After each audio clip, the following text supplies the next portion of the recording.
Welcome to the Compliance Leadership Lounge. Today we have a very special guest, long-term friend of mine and mentor to me, Todd Zimmerman. He's had the most unique journey, I think, in a career that I've seen, transforming from a general counsel to a chief executive officer of one of the premier healthcare groups in the country. And he transitioned from that CEO position to multiple boards, which he sits on currently, and then even deviated out and became entrepreneurial and opened his winery, Septenary, in Virginia. Welcome to the Compliance Leadership Lounge. I'm Ross Ronan, your guide for insightful discussions in healthcare compliance. In our lounge, leaders and experts gather together to share their perspectives and wisdom. So grab a chair, make yourself comfortable, and join the conversation as we dive into the strategies and stories behind effective compliance leadership. Whether you're a CEO, board member, or a compliance enthusiast, you're in the right place to learn, grow, and lead with integrity.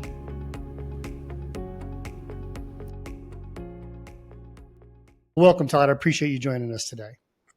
Thanks for having me, and thanks for the kind words.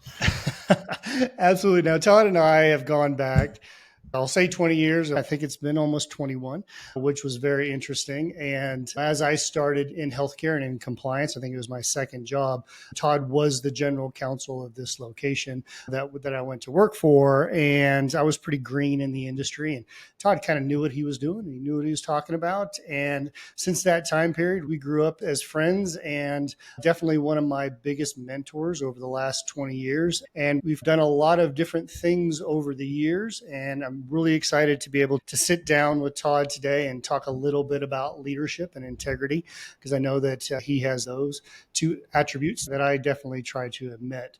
Todd, tell us a little bit about your experience in healthcare. I know you come from the legal side, but you have a family history, I think, in healthcare, as well as what was your journey like? Well, as you mentioned, I guess it's a little bit of an unusual journey. I am a lawyer by training. My family was in healthcare, pharmacist, and my parents were in the durable medical equipment business. But I went into the legal world not really expecting that I would end up in healthcare. And I happened to like some of the healthcare work I did as a lawyer.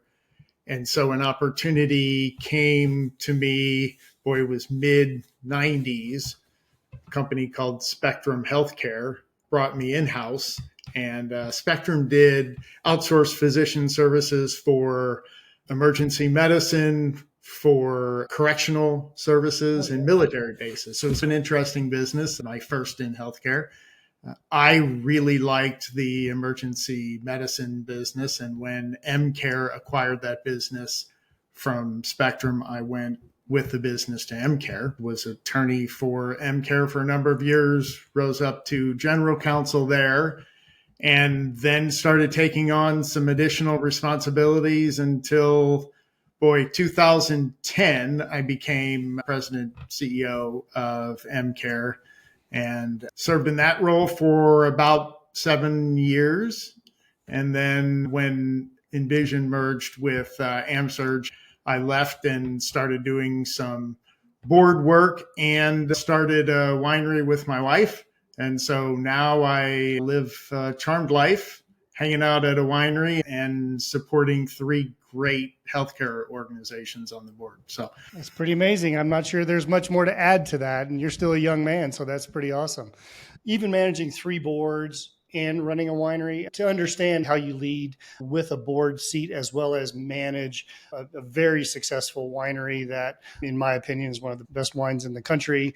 The amount of work that takes and the amount of leadership that takes is pretty substantial. Congratulations to you on that incredible journey and where you're at on the winery. Highly recommend everybody listening to go visit Septenary Winery in Charlottesville, Virginia. I always ask this because I always want to start off. This is about leadership. It is about relationships on the Compliance Leadership Lounge.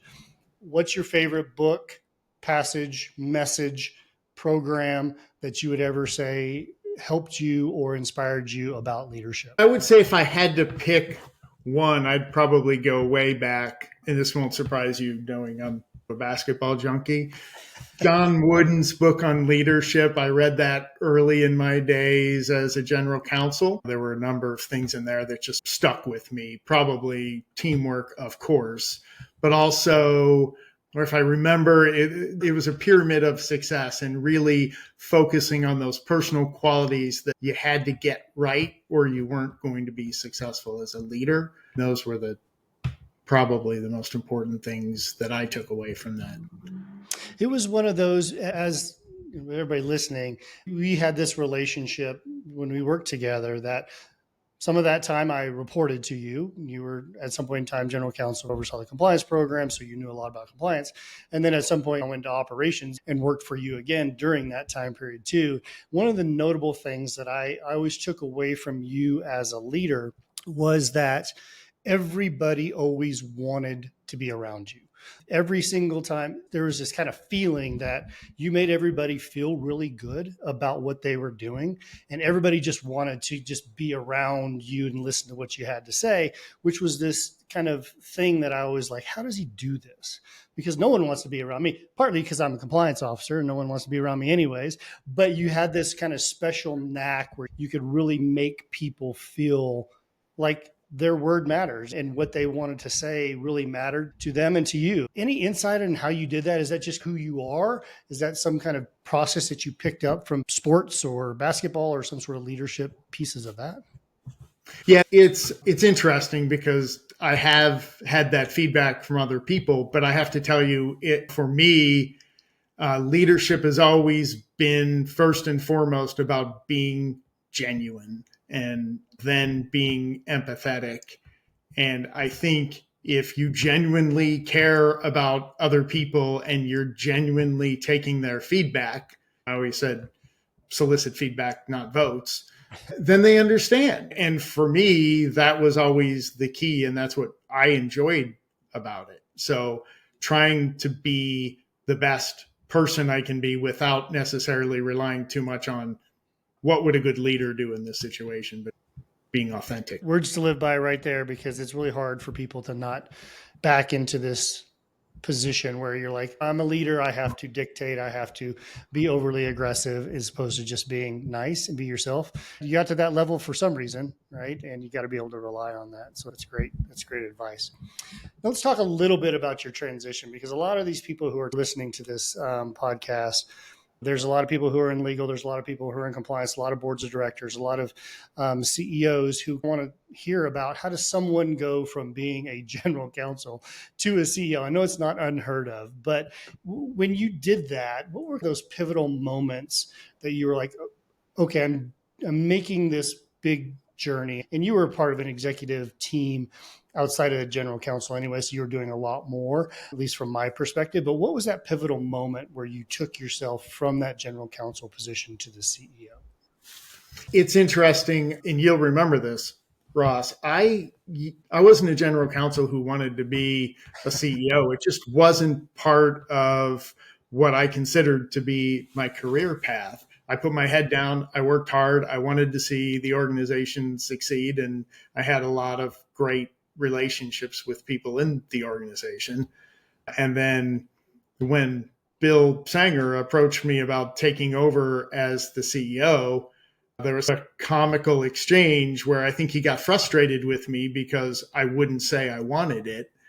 And I had to eventually say, no, Bill, I really do want it, because it wasn't in my sight. So you say there's a lot of people that wonder how you go get it. I'm the wrong guy to ask, because it wasn't something I actively planned for and tried to go get. So it was more of an aggregation of responsibilities that came upon me. As you said, I was part of the executive team. An opportunity arose, and I saw it as a next level to try to help the organization to succeed. And fortunately for me, I had a lot of faith in the team that was in place. Hey, all I had to do was switch chairs. I remember the day you walked into my office and you told me, like, don't tell anybody, but I got to talk to somebody about this and let's talk through this. And I was like, I think it's a great opportunity. But I saw you as a strategic partner to that executive team outside of the general counsel role, which for me, I was like, this is just a no-brainer. This is where he's got to go. And I think he leads, people will follow, because you are the essence of being that leadership. So I totally I did drop in your lap, but you didn't plan for it. So, when you talk about leadership and there's leadership expectations that you have, either a board member or when you were CEO, and a lot of people reporting to you, what was your expectations of them? When they came in, obviously you were the highest level in the organization, and the people that reported, what was your expectation of how they led or how they led their teams, and how would you describe that from an overarching leadership standpoint? From my standpoint, I felt like I needed to be genuine with my team. I felt like I needed to relate to what they were going through and help them in their journey. And then of course, I was a very hard worker. And so those things I definitely required from everybody that worked with me. It's only fair. But after that, I think everybody's got a different style. And if you try to impose a particular type of leadership style on somebody and say, I want you to be this type of leader, go do it, or I'm going to give you these following tips on how to be a better leader, go be that person. I think you undercut my rule number one, which is be genuine and be authentic. So from that standpoint, it's a little bit of a trick, but I think if you have the right culture in place and the right team in place, it flows naturally. I won't say it's easy, but it flows naturally. And then the conversations you can have with people about leadership are less about, hey, you need to be a better leader from this standpoint, and more about what did your team say? And did you take that feedback and what are you going to do about that? And it just becomes the day-to-day management of the business and the team turns into leadership, I think. It clearly worked out. Who's one of your mentors? Did you have a mentor? Yeah, I've had mentors throughout my life, but if you're really asking me where I pick up leadership skills and tips, I would tell you it's 360 degrees. So I picked up things from you. I picked up things from Bill Sanger. I picked up things from prior leaders that I worked for in other positions and leaders post. And even now, sitting on a board, I watch, I learn from the folks, the teams that I get to provide counsel to. I watch them. I learn from them things. I learn things from every level of the people at the winery and at the vineyard. I think life is about learning from everybody. And if you have one mentor, you're not picking up enough things out there. It's an interesting perspective because when people talk about mentors, they always think about someone above them or somebody who's been doing it for 20, 30 years. And thinking about mentorship as somebody who's had different experiences, but maybe at a different level than what you should be or they are, that kind of information, that kind of education, like you said, can come from anywhere, right? It doesn't necessarily have to be from this highest level that you report to and you go, oh my God, I want to strive to be this person. It's just about being the most well-rounded person, I think. I'll tell you, there was a leader who will remain nameless, who I worked for early in my career. And you talk about level of respect. I didn't have a lot of respect for this particular person, but I can tell you, I thought about him a lot when things got tough because he was a guy who would make tough decisions and he would drive performance. And yeah, I picked up some things from him that I used in my career as well, even though I would never call him a mentor. That's great. I'm going to steal a few of those things for my mentorship program because I think we have a mentorship program and we do create this kind of community of mentors where they can talk to each other. And that's the whole pivotal piece behind what we're trying to do is people learning off of each other because you never know what experiences this person had in life and in work and whatever it may be. So that's great. I appreciate that. Yeah, Ross, if you think back to the days at MCare when we had our medical director conferences, you could put together whatever program and have all these great speakers. The simple fact of the matter is the most learning happened when those leaders talked with people in similar situations, and it was in the hallways or over a drink or over breakfast. That's where the most learning took place. And I think I've hopefully tried to take that and use it to my advantage. Clearly, you've been extremely successful. Let's transition to being a board member. Right now, you sit on 3 boards. Is that correct? Yes. I chair the compliance committee on 2. I'm very close to the compliance committee. I'm board chair on 2, chair of compliance committee on 2. Got it. When you think about that, obviously governance is part of your daily life when it comes to these healthcare boards and making sure that you're driving compliance and ethical behavior from the top down, right? What role do you see as a board member, and what activities and what guidance should they be giving as a board on integrity, on compliance, on ethical behavior for the leadership to be able to trickle down into the rest of the organization? How do you approach that, and what do you think your role is? Yeah, I hate to be cliche about it because you've got all the right phrases, tone at the top and lead by example, etc. But I think what it comes down to is, for a compliance program to be effective, for a company to really be focused on ethics and compliance, the message from the top, from the board, needs to be authentic. It needs to be real. It can't be check the box. It can't be, let's go, here comes our compliance officer. Let's listen to he or she tell us about what they've done for the next hour, and then we're done and we can move on to the financial side of the board, which is what we all care about. If that's your approach, you're not going to be successful. But the other side I don't think is good either, which is leaving the executive team with the message that we only do this because this is what our board forces on us. So I think it's a little bit of a tricky role, because you have to send the message that, look, this is what we want for the organization. We care about it. It's a priority. And yeah, sometimes the things we go over in a compliance committee can seem check the box. How are we doing on education? What do our audit results look like? Where are we in our plan for the year? Check the box. And the compliance officers I deal with know that it's the day to day, it's the relationships, it's how you get in the organization, it's how you lead that matter. And they just, in my opinion, they need to feel supported and validated by the board. This episode of the Compliance Leadership Lounge is brought to you by Ronan Healthcare Consultants. At Ronan Healthcare Consultants, we believe in transforming healthcare compliance from a checkbox attitude to a strategic advantage. With decades of expertise, our team of consultants provides innovative solutions tailored to your organization's unique needs. We don't just help you meet your standards, we elevate your business, ensuring ethical practices are at the heart of what you do. Whether you're navigating complex regulations or seeking to enhance your compliance strategy, Ronan Healthcare Consultants is your partner in achieving excellence in healthcare compliance. Ronan Healthcare Consultants, redefining compliance, empowering leadership. Visit us at www.ronanhc.com to learn more.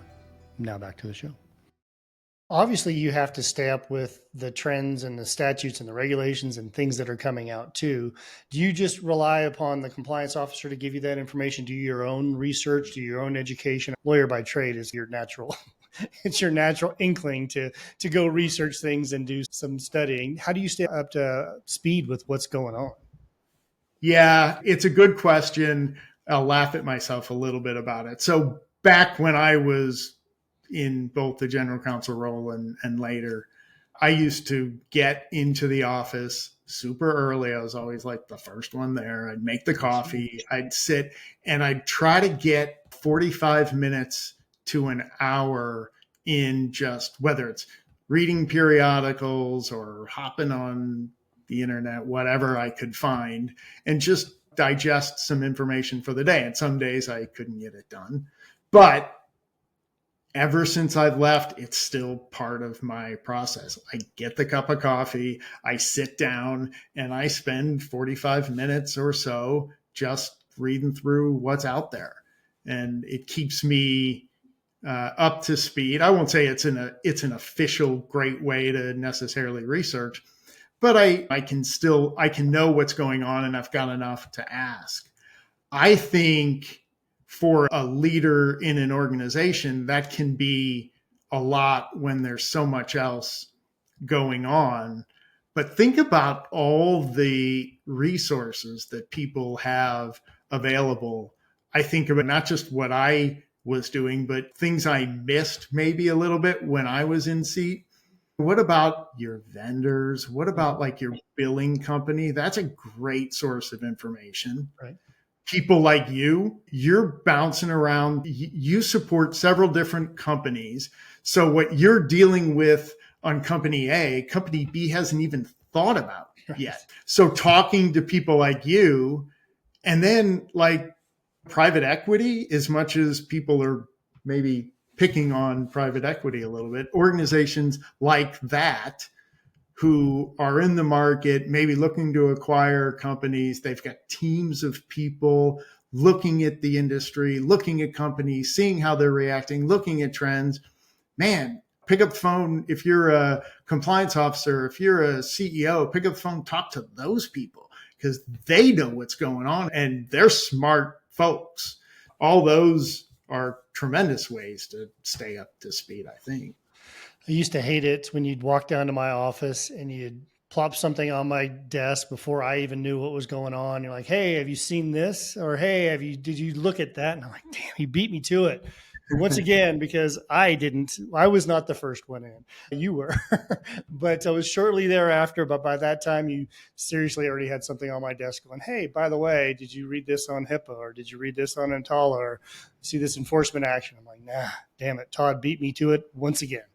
And drank a lot of bad coffee that I made too. Oh, that's true. That's true. Your early mornings paid off for sure. What's the biggest compliance challenges you're seeing right now in your organizations? As chairman of the board, right? So you got responsibility over all three of these within healthcare. What third or fourth biggest, most regulated industry in the country? What's your biggest fears there on the compliance challenges? Yeah, there's a lot right now. I think one thing that sort of has changed in my perspective is I think security is so much bigger an issue now. It used to be we worried about somebody taking a picture on their cell phone or Right. looking in the medical record of a neighbor or whatever. Now you've got with the Move It breach and whatnot, you have outside organizations actively trying to get to your information. And it's a whole nother world. And I'll be honest with you, I don't have that kind of expertise to even understand the threat. You've got to have your IT folks and talk with compliance and figure some of that out. But that's a changed threat from at least the way I perceived it only a few years ago.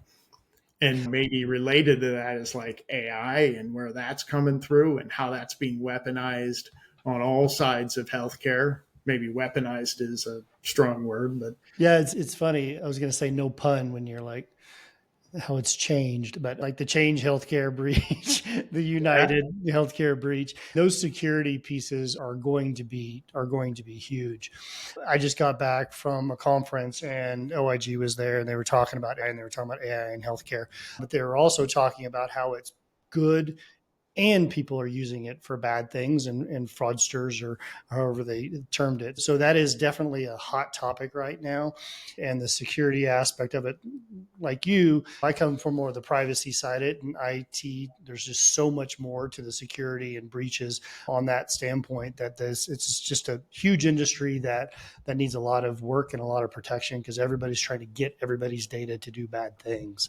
I also read recently as I was going through the OIG semi-annual report to Congress, even with all of those things that are coming up and the multi-million-dollar settlements that are coming through on the security side, fraud, waste, and abuse, False Claims Act violations, and anti-kickback statutes still produced, I think, $3.1 billion in recoveries last year, which is amazing and astonishing. That level of recovery is still a huge compliance challenge that we see in healthcare.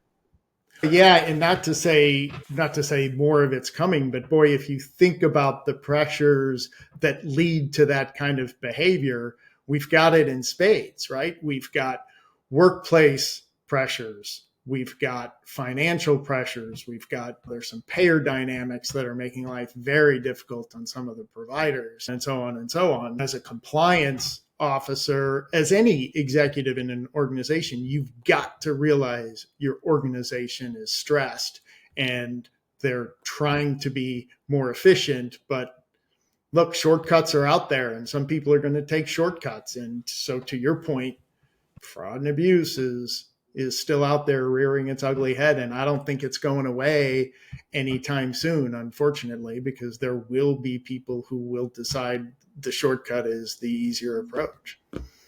It's a scary thought, too, when you think about cuts and budget cuts and inflation and loan rates are up and it's hard to get leverage, right, to be able to run your business. Where do they cut, right? And sometimes they look at compliance programs to cut, which is stepping over dollars to pick up dimes, I think, as they say. And when we look at compliance, I try to teach with all my mentorship programs that compliance officers are here and we're trying to build compliance executives that are up here that talk about strategy and they talk about long-term growth. They talk about as being an executive, compliance executive versus just a compliance officer. That just is, like you said, the bad word, I call it, check the box standpoint, which is one of the things that we don't use. As I see that we're trying to elevate this industry from compliance officers to compliance executives, what do you see as the future for compliance programs and compliance leadership in healthcare? Do you see it gaining a different foothold after a while? Because right now, obviously, the 20 years, we've lived a lot of different stuff, right? Where compliance could be down here and not really seen as much of a strategic partner to where we built it up in our last company where it was a strategic partner. Do you see that trend continue or do you see it? How do you see compliance going forward in the future? Yeah. So if you think about what we've just talked about in the last, 20 minutes or so, what we know about compliance is it doesn't work if it's a check the box function. Mm-hmm. So that's not effective. And maybe even AI can start doing some of that and pressuring the compliance officer who is a check the box kind of person.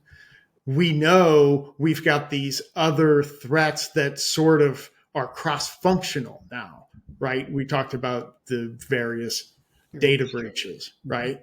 So now you've got the need to have IT and compliance more closely related. I see it as more cross-functional activity with compliance leadership and without having the intent of saying, let's elevate my compliance office, if you will, to a higher level. It's just the practical reality of it. We don't have as many resources as we used to have in healthcare. We have a need for higher level people. Just to reiterate and paraphrase, because you and I are on the exact same page, to have colleagues in the industry and support your colleagues and support those other departments makes everybody accountable for compliance situations. And it doesn't need to be this elevated position or whatever. It just has to be a strategic partner and a collaborator within the organization to be able to grow bigger and make the entire company have integrity and operate with an ethical behavior. And I think that's the biggest key takeaway for the compliance officers and compliance executives who are listening here of how you get to that next level. Todd, thank you so much for joining us today. Really appreciate our time. I think your insights have been so valuable to the listeners, to myself once again, and I really appreciate you taking the time. Thank you for spending your time with us in the Compliance Leadership Lounge. I'm Ross Ronan, and it's been an honor to host today's insightful discussion. If you've enjoyed our conversation, please subscribe, leave a review, and share this podcast with your network. Your engagement helps us continue to bring in-depth and influential content in the world of healthcare compliance. Stay tuned for our next episode, where we further explore leadership dynamics and compliance. Until then, remember, effective compliance is about leading with integrity, and leadership is about making a difference.